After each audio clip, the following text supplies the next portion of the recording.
ದೇವರು ಪ್ರೀತಿಸುವ ಪ್ರೀತಿಯ ಬಿಗ್ ಜೆ ಟಿವಿ ಪ್ರಿಯ ವೀಕ್ಷಕರಿಗೆ ನಮ್ಮ ಕರ್ತನಾದ ಯೇಸು ಕ್ರಿಸ್ತನ ಹೆಸರಿನಲ್ಲಿ ನಿಮ್ಮನ್ನು ವಂದಿಸಿ ಸ್ವಾಗತ ಬಯಸ್ತಿದ್ದೇವೆ. ಬನ್ನಿರಿ, ದೇವರ ವಾಕ್ಯವನ್ನು ಇಂದು ನಾವು ಅಧ್ಯಯನ ಮಾಡಿಕೊಳ್ಳೋಣ.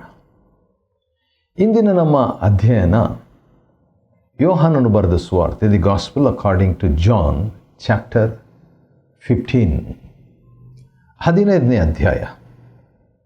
ಯೋಹಾನ 15ರಲ್ಲಿ ನಾವು ನೋಡುವಾಗ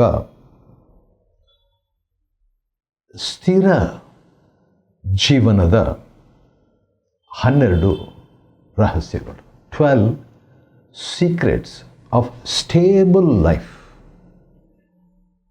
ಜೀವನ ಅನೇಕ ಸಾರಿ ನಮಗೆ ಏರುಪೇರು,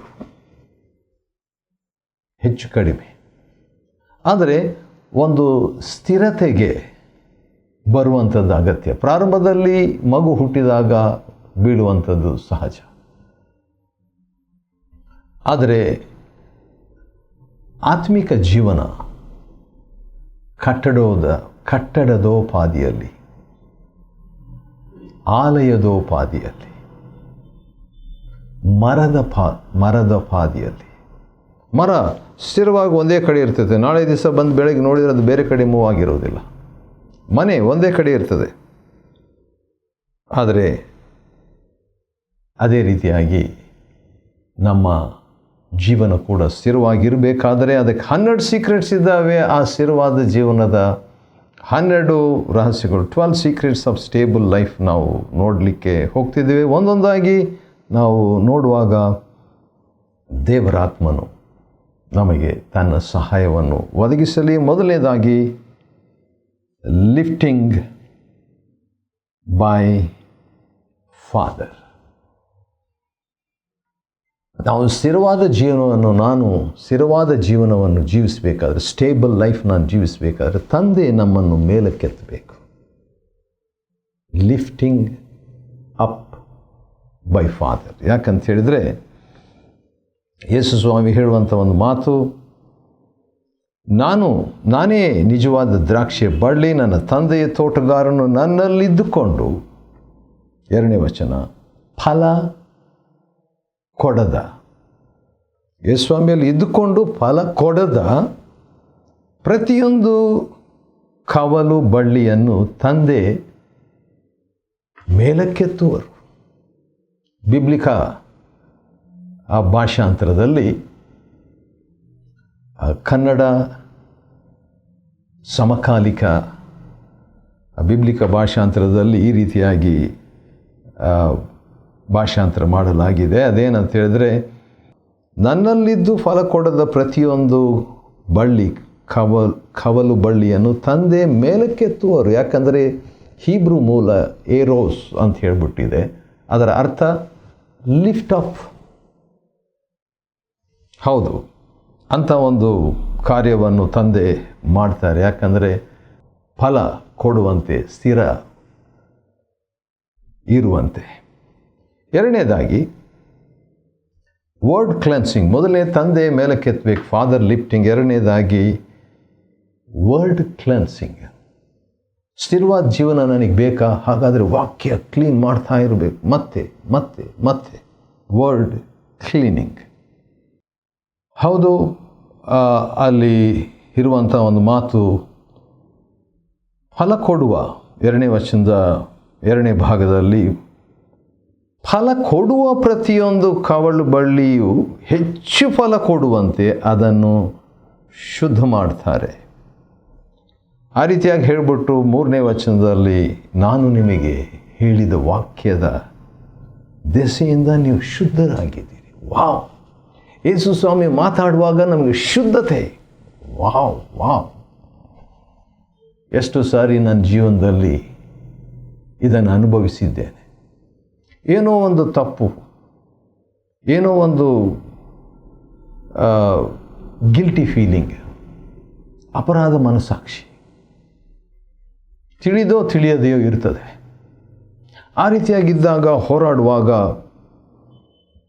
ಜಾನ್ ಬನಿಯನ್ ಯಾವ ರೀತಿಯಾಗಿ ಹೋರಾಡ್ತಾ ಇದ್ರು ಅಂಥ ಆಲೋಚನೆಗಳಿಂದ, ಪೌಲನು ಯಾವ ರೀತಿಯಾಗಿ ಒಳ್ಳೆಯದನ್ನು ಮಾಡಬೇಕಂತ ನನಗೆ ಮನಸ್ಸಿದೆ, ಆದರೆ ಮಾಡಲಿಕ್ಕೆ ಹೋರಾಟ ಎಂಬುದಾಗಿ ಹೇಳುವಂಥದ್ದನ್ನು ನಾನು ಕೂಡ, ಅಂದರೆ ಅಷ್ಟು ದೊಡ್ಡ ರೀತಿಯಲ್ಲಿ ಅಲ್ಲ, ಆದರೆ ಬಹುಶಃ ಅವರು ಯಾವಾಗೋ ಒಂದು ಸರಿ ಆಗಿರ್ಬೋದು. ಆದರೆ ನನಗೆ ಭಾಳ ಸಾರಿ ಆ ರೀತಿಯಾಗಿ ಆಗುವಾಗ, ನನ್ನ ತಪ್ಪು ಇದೆ, ಆ ರೀತಿಯಾಗಿ ಆಗುವಾಗ ದೇವರು ಮಾತನಾಡಿದಾಗ ಒಂದು ಮಾತು ಹೌದು, ದೇವರು ಒಂದು ಮಾತು ಆಡುವಾಗ, ಯೇಸು ಸ್ವಾಮಿ ಒಂದು ಮಾತನಾಡುವಾಗ ಶುದ್ಧತ್ವ, ಒಂದು ಕೂಡಲೇ ಶುದ್ಧ ಹೃದಯ, ಅಪರಾಧ ಮನಸ್ಸಾಕ್ಷಿ ಹೋಗ್ಬಿಟ್ಟು ಶುದ್ಧತ್ವ. 4ನೇದಾಗಿ ಅಂದ ಹಾಗೆ ಯೋಹಾನ 15ರಲ್ಲಿ ನಾವು ಸ್ಥಿರ ಜೀವನದ 12 ರಹಸ್ಯಗಳನ್ನು ನೋಡ್ಕೊಳ್ತಾ ಇದ್ದೀವಿ. ಮೊದಲನೇ ರಹಸ್ಯ, ತಂದೆ ನಮ್ಮನ್ನು ಮೇಲೆ ಕೆತ್ತಬೇಕು. 2ನೇದಾಗಿ ವಾಕ್ಯದಿಂದ ಶುದ್ಧ ಮಾಡಿಕೊಳ್ಬೇಕು. 3ನೇದಾಗಿ ಏನಂತ ಹೇಳಿದರೆ ಕ್ರಿಸ್ತನಲ್ಲಿ ನೆಲೆಗೊಳ್ಳಬೇಕು. ಭಾಳ ಇಂಪಾರ್ಟೆಂಟ್, ಭಾಳ ಪ್ರಾಮುಖ್ಯ. ಕ್ರಿಸ್ತನಲ್ಲಿ ನೆಲೆಗೊಳ್ಳುವಾಗ ಸ್ಥಿರ ಜೀವನ. ಕ್ರಿಸ್ತನು ಅಸ್ಥಿರದ ಜೀವನ ಅಲ್ಲ, ವಿಶ್ರಾಂತಿಯ ಜೀವನ, ಅವಿಶ್ರಾಂತದ ಜೀವನ ಅಲ್ಲ. ಎಲೆ ಕಷ್ಟಪಡುವವರೇ ಹೊರೆ ಹೊತ್ತವರೇ ನೀವೆಲ್ಲರೂ ನನ್ನ ಬಳಿಗೆ ಬನ್ನಿರಿ, ನಾನು ನಿಮಗೆ ವಿಶ್ರಾಂತಿಯನ್ನು ಕೊಡ್ತೇನೆ. ವಿಶ್ರಾಂತಿ, ಸ್ಥಿರತೆ, ಸ್ಟೆಬಿಲಿಟಿ, ಪ್ರಶಾಂತತೆ. 4ನೇದಾಗಿ ಅಬೈಡ್ ಇನ್ ವರ್ಡ್, ವಾಕ್ಯದಲ್ಲಿ ನೆಲೆಗೊಳ್ಳುವುದು. ಇದು 4ನೇ ರಹಸ್ಯ. ಸ್ಥಿರ ಜೀವನದ 4ನೇ ರಹಸ್ಯ, 4th secret of stable life ಏನಂತ ಹೇಳಿದರೆ 7ನೇ ವಚನದಲ್ಲಿ, ನೀವು ನನ್ನಲ್ಲಿಯೂ ನನ್ನ ವಾಕ್ಯಗಳು ನಿಮ್ಮಲ್ಲಿಯೂ ನೆಲೆಗೊಂಡಿದ್ದರೆ, ವಾಕ್ಯ ನೆಲೆಗೊಂಡಿದ್ದರೆ, ಭಾಳ ಇಂಪಾರ್ಟೆಂಟ್. ವಾಕ್ಯ ನೆಲೆಗೊಂಡಿದ್ದರೆ ನೀವು ಬಯಸು ಯಾವುದನ್ನಾದರೂ ಬೇಡಿಕೊಳ್ಳ್ರಿ. ವಾವ್, ಇದೆಂಥದ್ದು, ಅದು ನಿಮ್ಮದಾಗುವುದು. ವಾವ್, ಇದು ನಿಜ. ಈ ವಾಕ್ಯವನ್ನು ನಾನು ನಂಬಬೇಕು, ನಾವು ನಂಬಬೇಕು, ಇದನ್ನು ಹಕ್ಕಾಗಿ ಸ್ವೀಕರಿಸಬೇಕು. ಇದು ನಮಗೆ ದೇವರು ಕೊಟ್ಟಿದ್ದು. ದೇವರ ವಾಕ್ಯಗಳು, ಕ್ರಿಸ್ತನ ವಾಕ್ಯ ನನ್ನಲ್ಲಿ ನೆಲೆಗೊಂಡಿದ್ದರೆ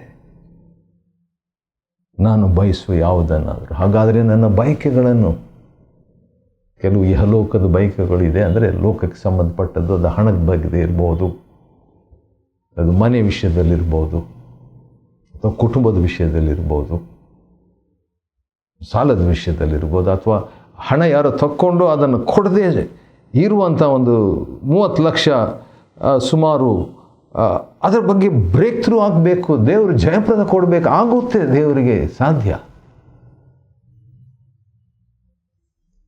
ವಾಕ್ಯಗಳು ನೆಲೆಗೊಳ್ಳುವುದೇ ರಹಸ್ಯ. 5ನೇದಾಗಿ ಕ್ರಿಸ್ತನಲ್ಲಿ ನೆಲೆಗೊಳ್ಳುವಂಥದ್ದು ಅಷ್ಟೇ ಅಲ್ಲ, ವಾಕ್ಯದಲ್ಲಿ ನೆಲೆಗೊಳ್ಳುವಂಥದ್ದು ಅಷ್ಟೇ ಅಲ್ಲ, ಪ್ರೀತಿಯಲ್ಲಿ ನೆಲೆಗೊಳ್ಳುವುದು. Abiding in love. 9ನೇ ವಚನದಲ್ಲಿ, ಯೋಹಾನ 15:9ನೇ ವಚನದಲ್ಲಿ, ತಂದೆಯು ನನ್ನನ್ನು ಪ್ರೀತಿಸಿದ ಹಾಗೆಯೇ ನಾನು ನಿಮ್ಮನ್ನು ಪ್ರೀತಿಸಿದ್ದೇನೆ, ನೀವು ಪ್ರೀತಿಯಲ್ಲಿ ನೆಲೆಗೊಂಡಿರ್ರಿ. ನೀವು ಪ್ರೀತಿಯಲ್ಲಿ ನೆಲೆಗೊಂಡಿರ್ರಿ. ಹೌದು, 15 ಯೋಹಾನ 15:10ನೇ ವಚನದಲ್ಲಿ, ನಾನು ನನ್ನ ತಂದೆಯ ಆಜ್ಞೆಗಳನ್ನು ಪಾಲಿಸಿ ಅವರ ಪ್ರೀತಿಯಲ್ಲಿ ನೆಲೆಗೊಂಡಿರುವಂತೆಯೇ, ವಾವ್, ನೀವು ನನ್ನ ಆಜ್ಞೆಗಳನ್ನು ಪಾಲಿಸಿ ನಡೆದರೆ ನನ್ನ ಪ್ರೀತಿಯಲ್ಲಿ ನೆಲೆಗೊಂಡಿರುವಿರಿ. ಭಾಳ ಇಂಪಾರ್ಟೆಂಟ್. ಸ್ಥಿರ ಜೀವನದ ರಹಸ್ಯ ಪ್ರೀತಿಯಲ್ಲಿ ನೆಲೆಗೊಂಡಿರುವುದು. ಇನ್ನೊಂದು ಸಾರಿ ಹೇಳ್ತೇನೆ, ಸ್ಥಿರ ಜೀವನದ ರಹಸ್ಯ ಪ್ರೀತಿಯಲ್ಲಿ ನೆಲೆಗೊಂಡಿರುವುದು. Secret of a stable life, like a tree, like a building ಅಂಥ ಒಂದು ಕೀರ್ತನೆಯಲ್ಲಿ ಒಂದು ವಾಕ್ಯ ನನಗೆ ನೆನಪು ಬರ್ತಿದೆ. ಅದೇನಂತ ಹೇಳಿದ್ರೆ, those who trust in the Lord will be like ಚಿಯೋನ್ ಪರ್ವತದ ಹಾಗೆ ಇರ್ತಾರಂತೆ, ಲೈಕ್ ಮೌಂಟ್ ಝಾಯನ್, ಕರ್ತನಲ್ಲಿ ಭರವಸೆ ಇಡುವಂಥದ್ದು. ಆ ರೀತಿಯಾಗಿ ಒಂದು ಸ್ಥಿರ ಜೀವನ ದೇವರು ನಮಗೆ ಹೊಸ ಒಡಂಬಡಿಕೆಯಲ್ಲಿ ಕೊಡ ಬಯಸ್ತಾರೆ. ಹಳೆ ಒಡಂಬಡಿಕೆಯಲ್ಲಿ ಕೆಲವರು ಇದ್ದರು, ನನ್ನ ಮನವೇ ಸ್ಥಿರವಾಗಿರು, ಶಾಂತವಾಗಿರು ಎಂಬುದಾಗಿ. ಆರನೇದಾಗಿ, ಅಂದ ಹಾಗೆ ನಾವು ಏನು ನೋಡ್ತಾ ಇದ್ದೀವಿ ಈಗ, ಏನು ಸ್ಟಡಿ ಮಾಡ್ತಾ ಇದ್ದೀವಿ ಅಂತ ಹೇಳಿದ್ರೆ, ಯೋಹಾನ 15ನೇ ಅಧ್ಯಾಯದಲ್ಲಿ ಸ್ಥಿರ ಜೀವನದ 12 ರಹಸ್ಯಗಳನ್ನು ನಾವು ನೋಡ್ಕೊಳ್ತಿದ್ದೇವೆ. ಅದರಲ್ಲಿ ಈಗ ಅರ್ಧ ಮುಗೀತು, 6ನೇ ರಹಸ್ಯಕ್ಕೆ ಬಂದಿದ್ದೇವೆ. ಇನ್ನು 6 ರಹಸ್ಯಗಳು ಇದೆ. 6ನೇ ರಹಸ್ಯ ಏನಂದರೆ ಲವ್ ಒನ್ ಅನದರ್, ಒಬ್ಬರನ್ನೊಬ್ಬರು ಪ್ರೀತಿಸುವುದು. ಪ್ರೀತಿ ಇಲ್ಲದಿದ್ದರೆ ಅಸ್ಥಿರತೆ, ಪ್ರೀತಿ ಇದ್ದರೆ ಸ್ಥಿರತೆ. ಯೋಹಾನ 15 ಮತ್ತು 12ನೇ ವಚನದಲ್ಲಿ, ನಾನು ನಿಮ್ಮನ್ನು ಪ್ರೀತಿಸಿದ ಹಾಗೆ ನೀವು ಒಬ್ಬರನ್ನೊಬ್ಬರು ಪ್ರೀತಿಸಬೇಕೆಂಬುದು ನನ್ನ ಆಜ್ಞೆಯಾಗಿದೆ. ಹೌದು, ಒಬ್ಬರನ್ನೊಬ್ಬರು ಪ್ರೀತಿಸುವಂಥದ್ದು,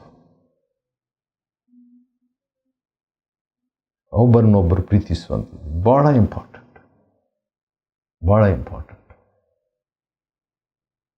ಒಬ್ಬರನ್ನೊಬ್ಬರು ಪ್ರೀತಿಸಬೇಕೆಂಬುದು ನನ್ನ ಆಜ್ಞೆ. ಆದ ಕಾರಣ ಅಂಥ ಒಂದು ಪ್ರೀತಿ ನಮಗೆ ಇರುವುದಾದರೆ ಏನಾಗುತ್ತೆ?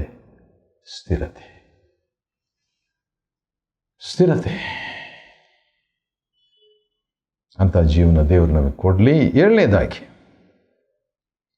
12 ಸೀಕ್ರೆಟ್ಸ್ ಆಫ್ ಸ್ಟೇಬಲ್ ಲೈಫ್, ಸ್ಥಿರ ಜೀವನದ 12 ರಹಸ್ಯಗಳಲ್ಲಿ 7ನೇ ರಹಸ್ಯ ಏನಂದರೆ ಕೀಪ್ ದ ಕಮ್ಯಾಂಡ್ಮೆಂಟ್ಸ್. ಯೋಹಾನ 15:14ನೇ ವಚನದಲ್ಲಿ, ನಾನು ನಿಮಗೆ ಆಜ್ಞಾಪಿಸಿದ್ದನ್ನು ಪಾಲಿಸಿದರೆ ನೀವು ನನ್ನ ನಿಜವಾದ ಸ್ನೇಹಿತರು. ಆದ ಕಾರಣ ಈ 7ನೇ ಸೀಕ್ರೆಟ್ ಏನಂತ ಹೇಳಿದ್ರೆ, ಕ್ರಿಸ್ತನ ಸ್ನೇಹಿತರಾಗೋದು, being the friend of Jesus. ಹಾಗಾದರೂ ತಗೊಳ್ಳಿ, ಅಥವಾ ಆಜ್ಞೆ ಪಾಲಿಸೋದು ಅಂತಾದರೂ ತಗೊಳ್ಳಿ. ಯಾಕಂದರೆ ಆಜ್ಞೆಯನ್ನು ಪಾಲಿಸುವುದು ಕ್ರಿಸ್ತನ ಸ್ನೇಹಿತರಾಗೋದಕ್ಕೆ ನಡೆಸ್ತದೆ. ಕ್ರಿಸ್ತನ ಸ್ನೇಹಿತರಾಗಿರುವಂಥವರು ಆಜ್ಞೆಯನ್ನು ಪಾಲಿಸುವವರಾಗಿರ್ತಾರೆ. ಫ್ರೆಂಡ್ ಆಫ್ ಜೀಸಸ್, ಯೇಸುವಿನ ಸ್ನೇಹಿತರು, ಆತನು ಹೇಳಿದಂತೆ ಮಾಡುವಂಥದ್ದು. 8ನೇದಾಗಿ 12 ಸ್ಥಿರ ಜೀವನದ 12 ರಹಸ್ಯಗಳು. ಅದರಲ್ಲಿ 8ನೇ ರಹಸ್ಯ ನೋಡ್ಕೊಳ್ಳೋಣವೇ ಬನ್ರಿ. ಬಿ ಚೋಸನ್ ಆಫ್ ಗಾಡ್, ದೇವರಿಂದ ಆಯ್ಕೆಯಾಗಿರುವುದು. Be chosen of God. ಕರೆಯಲ್ಪಟ್ಟವರು, ಕರೆಯನ್ನು ಹೊಂದಿದವರು ಬಹಳ ಜನರು, ಆಯ್ಕೆಯಾದವರು ಸ್ವಲ್ಪ ಜನರು. ಆ ಆಯ್ಕೆಯಾದವರಲ್ಲಿಯೂ ನಂಬಿಗಸ್ತರು ಬಹಳ ಬಹಳ ಸ್ವಲ್ಪವಾದವರು. 15ನೇ ಅಧ್ಯಾಯ 16ನೇ ವಚನ, ನೀವು ನನ್ನನ್ನು ಆರಿಸಿಕೊಳ್ಳಲಿಲ್ಲ, ನಾನು ನಿಮ್ಮನ್ನು ಆರಿಸಿಕೊಂಡಿದ್ದೇನೆ. ದೇವರು ಆರಿಸಿಕೊಂಡಂಥ ಒಂದು ಉದ್ದೇಶ ಏನಂದರೆ ಫಲ ಕೊಡುವವರಾಗಿರಬೇಕು. ಯಾಕಂದರೆ ಫಲ ಕೊಡುವಂಥವರು ಏನಾಗ್ತದೆ? ದೇವರಿಗೆ ಮಹಿಮೆಯನ್ನು ನಾವು ತರ್ತೇವೆ. 8ನೇ ವಚನ ಯೋಹಾನ 15:8, ಬಹಳ ಫಲ ಕೊಟ್ಟರೆ ಏನಾಗ್ತದೆ? ನಾವು ದೇವರಿಗೆ ಮಹಿಮೆಯನ್ನು ತರ್ತೀವಿ. ಸರಿ, 9ನೇದಾಗಿ ನಾವು ಸ್ಥಿರ ಜೀವನ ಬಾಳಬೇಕಾದ್ರೆ ಇನ್ನೊಂದು ರಹಸ್ಯ ಏನಂತ ಹೇಳ್ಬಿಟ್ಟು ನೋಡುವಾಗ 16ನೇ ವಚನದ 2ನೇ ಭಾಗದಲ್ಲಿ, ನೀವು ನನ್ನ ಹೆಸರಿನಲ್ಲಿ ತಂದೆಯನ್ನು ಏನು ಕೇಳಿಕೊಂಡರೂ ಅವರು ನಿಮಗೆ ಕೊಡುವರು. ತಂದೆ ನಿಮಗೆ ಏನು ಕೇಳಿಕೊಂಡ್ರೂ ಕೊಡ್ತಾರಂತೆ. ಆದರೆ ಕ್ರಿಸ್ತನಲ್ಲಿ ನೆಲೆಗೊಂಡಿರಬೇಕು, ವಾಕ್ಯದಲ್ಲಿ ಕ್ರಿಸ್ತನಲ್ಲಿ ನೆಲೆಗೊಂಡಿರಬೇಕು. 4ನೇ ವಚನ ಯೋಹಾನ 15, ವಾಕ್ಯದಲ್ಲಿ ನೆಲೆಗೊಂಡಿರಬೇಕು. ಯೋಹಾನ 15:7, ಪ್ರೀತಿಯಲ್ಲಿ ನೆಲೆಗೊಂಡಿರಬೇಕು. ಯೋಹಾನ 15:9 ಮತ್ತು 10 ವಚನ.